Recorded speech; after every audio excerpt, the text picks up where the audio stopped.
Welcome to This Explainer. You know, every single September, the tech world basically holds its breath to see what Apple's been cooking up in Cupertino. And for the 2025 Flagship Showdown, wow, they have truly delivered an evolutionary leap. We're looking at two of the absolute most compelling smartphones out there right now, the iPhone 17 and the heavily armored iPhone 17 Pro Max. But here's the dilemma we're tackling today. When you walk into an Apple store or you're clicking around online, the choice just isn't as straightforward as it used to be. The lines between standard and pro have blurred so much, creating a seriously high-stakes decision for your wallet. And that decision is anchored by one massive number: $400. See, the standard iPhone 17 starts at $799, while the towering iPhone 17 Pro Max commands $1,199. That is a massive price gap. It's not just pocket change. We're literally talking about the price of a brand new Apple Watch or a pair of AirPods Pro with cash left over. So, the ultimate question we're answering today is this: what exactly does that $400 buy you? Are those premium upgrades really worth your hard-earned cash? Or is the base model actually all the phone you'll ever need? Okay, let's dive right in with Section 1. The baseline levels up. Pro features for everyone. We're starting with the standard iPhone 17, because if there's one big theme for this generation, it's that the baseline has seriously leveled up. It's inherited yesterday's most coveted premium features. Seriously, the base model just isn't so basic anymore. First off, we've got a fresh design. A sleek, vertical pill-shaped camera bump replaces that old diagonal layout, giving it this beautifully symmetrical look. Durability? Boosted with Ceramic Shield 2 for way better drop and scratch protection. They've also upgraded the ultrawide camera to a massive 48 megapixels for razor-sharp landscapes and macro shots. But honestly, the most consumer-friendly move of the whole shebang, Apple doubled the starting storage to 256 gigabytes without touching that $799 price tag. That's an absolute game changer if you're tired of constantly micromanaging your photo library. But the absolute biggest news for the base iPhone 17 is this: ProMotion is finally here. For years, Apple incredibly frustratingly locked high refresh rate screens behind that Pro paywall. Well, not anymore. This LTPO OLED technology dynamically adjusts your screen's refresh rate from a buttery smooth 120 Hz all the way down to a battery-saving 1 Hz. If you haven't experienced this yet, it is transformational. It means everyday users finally get incredibly fluid scrolling, zero stutter in animations, and that highly requested always-on display that lets you see notifications at a glance without even tapping the screen. So, with ProMotion on both devices now, how do the displays actually stack up against each other? Well, they're both absolutely stunning.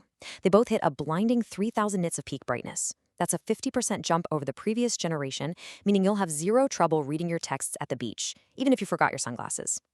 Because the underlying tech is so similar now, your choice really boils down to physical footprint.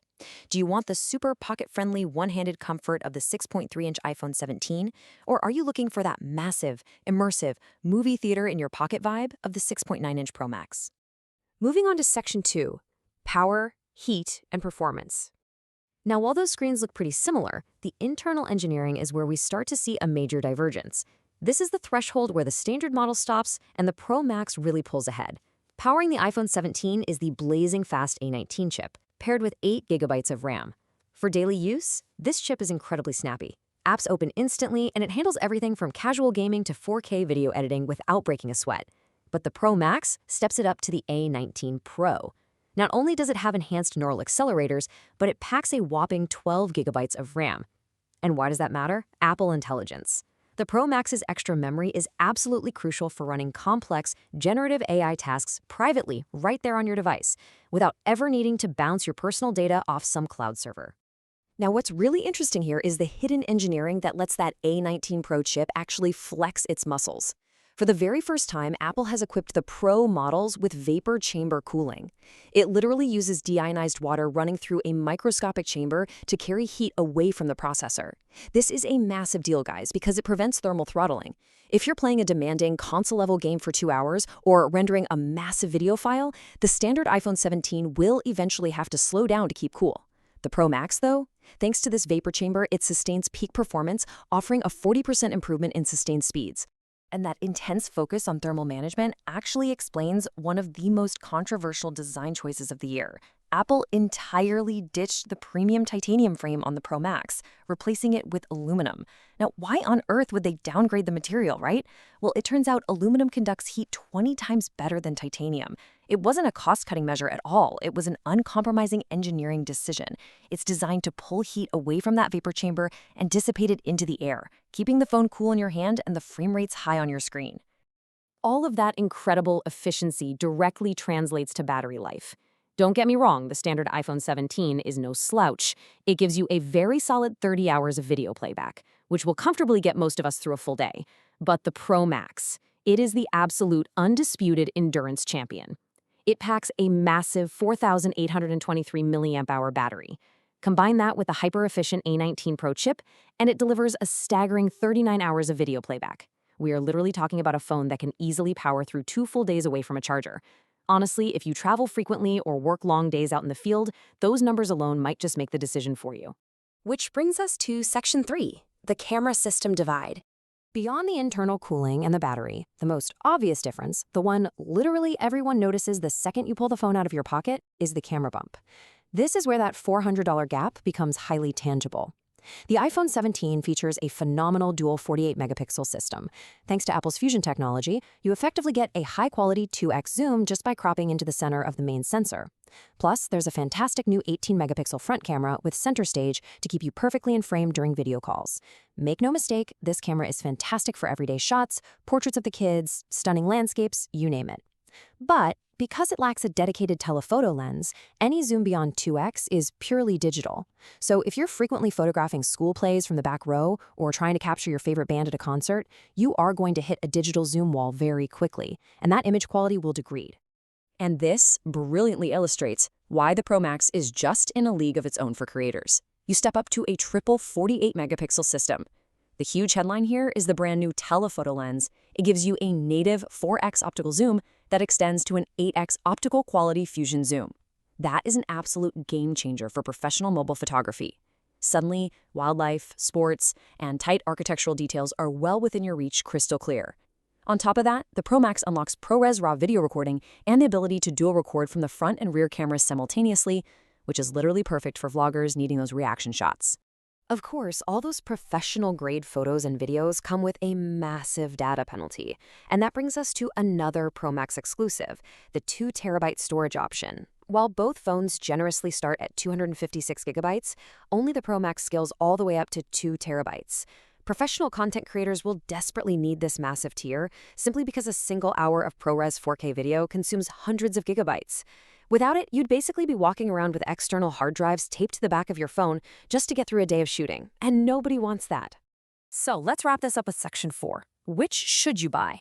We've covered the displays, the thermals, the cameras, so the crucial point is really seeing exactly what that $400 buys you. To put it in perspective, you're paying for an extra 0.6 inches of screen, 4 more gigabytes of RAM for advanced AI, a cutting-edge vapor chamber cooling system, and that all-important third optical zoom lens. It's a whole lot of tech for sure, but the real question is, does your specific lifestyle actually demand it? Let's break it down. If you're budget conscious, but still really crave premium features like that buttery 120Hz display. If you prefer a phone that only weighs 177 grams and won't strain your wrist during one-handed scrolling, if you don't really care about zooming in 8x on a bird in a tree, and if you generally upgrade your phone every 2 to 3 years, well, then the standard iPhone 17 is absolutely your winner. For roughly 90% of people, the standard iPhone 17 delivers about 80% of the Pro Max experience for just 67% of the cost. Mathematically speaking, it's an incredible value, and honestly, probably the smartest purchase in Apple's entire lineup right now. On the flip side, if you treat your phone like a pocket workstation, the Pro Max is definitely calling your name. If you play graphically intense games like Assassin's Creed for hours on end, if you shoot professional video, if you simply cannot afford to have your phone die during a 2-day business trip, or if you want the absolute best custom networking via Apple's new N1 chip, this is the device for you. With 12 gigs of RAM, it's also the ultimate future-proofing choice if you plan to keep your phone for 4, 5, or even 6 years. You're paying a premium to ensure your device doesn't just meet today's demands, but anticipates tomorrow's. At the end of the day, both of these devices share that meticulous engineering and seamless software integration that Apple is so famous for. But they represent 2 very different philosophies. The standard 17 democratizes luxury, while the Pro Max pushes the absolute boundaries of physics and performance. So I want you to take a hard look at your daily habits. Ask yourself, are you looking for elegant efficiency that keeps an extra $400 in your pocket? Or do your ambitions demand uncompromising, limitless power? Don't look at the phone, look at your habits. Answer that, and you've solved the $400 question. Thanks so much for joining me on this explainer, and I'll catch you on the next one.